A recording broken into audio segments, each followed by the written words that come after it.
King of Kings. It is what it is. I'm the king. Hello guys, welcome to another video. Sorry I haven't posted any recently. I've been away on my holidays in the Caribbean. So yeah, I'm going to try and get some more videos out for you guys now and keep them coming. Okay, so today I'm just going to have a quick chat about skill points, or SP. If you're a new player, you might, or a gearing player, you might notice that a lot of people shout, especially when they want to do things like Nexus, or they used to do it for PPG a lot, certain SP that they want players to have. Now, the reason they are shouting for that is the SP, first of all, makes a large difference to your character's overall strength. Skill points are the things that you use for your weapons or your movement mode. Now you can gain these more and more by completing feats in the game. Once you get 100 feat points, you get a new skill point. There are loads of different ways that you can earn feat points. You want to be doing as many as you can. If you can do all of them, do all of them. Some of them are going to take a long time. You've got ones like the R&D, assembly, create 10,000 items. I'm only at I think about 1,000 at the moment. Yeah, so 10,000 items is going to take a long time to get to that point. But that's worth 50 feat points because it's 3 stars. If it's got 1 star, it's worth 10 feat points. And if it's got 2 stars, it's worth 25 feat points. So once you get 100, you get another skill point. Oops. Alright, okay, so what's the point in skill points? Well, first of all, skill points are, the more you have, the more you've been playing. They're not easy to get once you get to sort of 130, 140. That means you've been playing a long time, you've done all of the feats, you're working hard on your character, so people know that you're a strong character and not one that's just basically geared up and don't really know your role. That's the first reason that people shout for SP. It's a measure of your skill more than CR. But the most important reason is it does make your character stronger. For example, in your weapons, rather than just unlocking the one weapon that you have, for example at the moment I'm using one-handed, I've unlocked the ones that I actually use. Believe it or not, I don't actually use all of them, but also they provide innate permanently gain upgrades. So this one gives me 2% critical healing magnitude, not that useful for my character. 3 restoration, again not useful, but plus 10 might is. So basically you unlock each of your weapons, go down, and you're getting extra stats by just unlocking these powers. Okay, on this level you have just upgrades to your character based on what role you are. So if you're a troll, you'd be using vitalization. If you're a healer, you'd be doing the critical healing magnitude, etc. Tanks, health, defense, etc. I'm obviously DPS, so I'm getting the might upgrades. Recently they've added in another level to each of the weapons, so that the people with the high SP can actually make use of them. If I had enough, then I would go into precision as well. Precision obviously works with increasing my weapon damage, might the damage I can do with my powers. Now you can unlock every single one of your weapons, even if you're not actually using that weapon. So I'm not using hand blasters at the moment, and yet I'm still getting the plus 15 health, I'm still getting the might boost 20%, 20 points, and I've done that 3 times.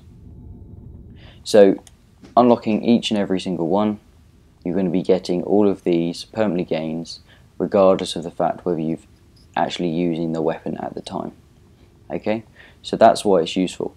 Just like you work hard to get extra gear, you're working hard to get extra skill points, which give you extra stats. Okay, and it really does add up. It may seem, especially when you get into the higher skill point numbers, quite difficult to get the skill points, but it's worth grinding them out, because no matter what gear you have, you're still going to have these boosts to your gear. Especially when it comes to PvP, this will make a huge difference for you. I mean, the difference between, for example, the current PvP gear is not dramatic, so having the difference in SP will make you a vastly better player, you know, vastly stronger. Okay, so like I've said, there's different ways of getting feats, feat points, and then they obviously in turn end up with skill points. Once you get quite high, you'll start to find it harder to get a lot of feat points. That's just because the further up you go, the harder it becomes to actually get the feats. For example, I've just done the crafting 1,000 items. I didn't used to do a lot of crafting. The next one up is 2,500. Then after that it's 5,000. Then 7,500, and then 10,000. So each of these are worth 50 points, but it's going to take me a long time before I get to 10,000. Okay, so you know, this is all, you know, basically this here, these 4, that's another 2 skill points waiting for me. But it's going to take me a long time before I can get to that. Even if I do a lot of crafting, it's still going to take me a while and quite a lot of cash to get to that point. That being said, there are ways that you can, once you've done all of the easy ones like the races, the exploration, etc., to actually get skill points a little bit easier than that. For example, what I'm going to be doing now is changing my movement modes. Now, I've always been flight, which in my opinion is the easiest movement mode, and I really like it.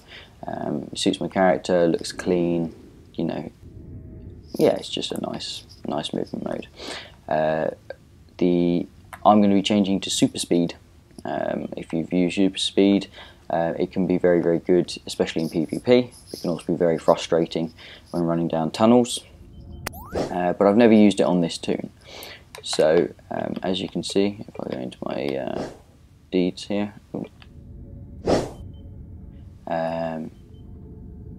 in general, races, I've already completed all of the races, all the feats that I can for the races, yeah, using flight.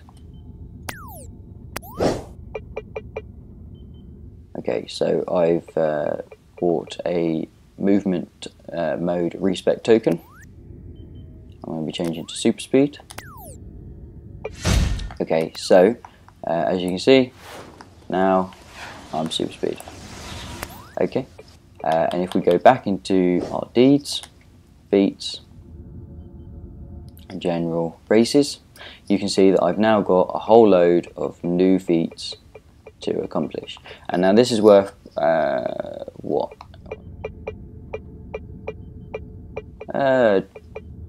About just under 2 skill points. So basically this is going to be, you know, helping me get more skill points. You know, races are quite easy just by changing a part of my character. I can then do also, you know, I'll be changing to acrobatics and then back to flight, just because I prefer the power. So once you've, you know, done that, you can get more feats by changing your character. You also get feats by leveling up to level 30 in each of the different types. So healer, controller, tank. This is a controller and this has been a tank. So if I get a power respec to healer, I can get a few feat points straight away. But also I can get the gear that's only available to healers.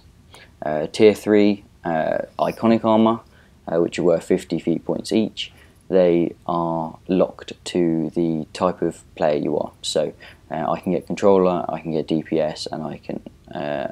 I've already got the tank. But to get the healer gear and to get that 50 points, I'd have to be healer class.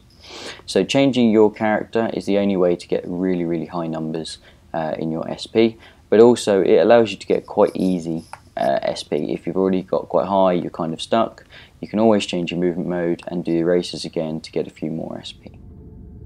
And that's pretty much it, guys. I might go into a bit more detail of skill points and things at some point, but you know, at the end of the day, I think, you know, that's quite explanatory. I think, you know, the more SP, the stronger you are. You get SP by doing feats. I'm going to be obviously trying to get these races done, and hopefully I'll be able to have a few more SP next time you see me.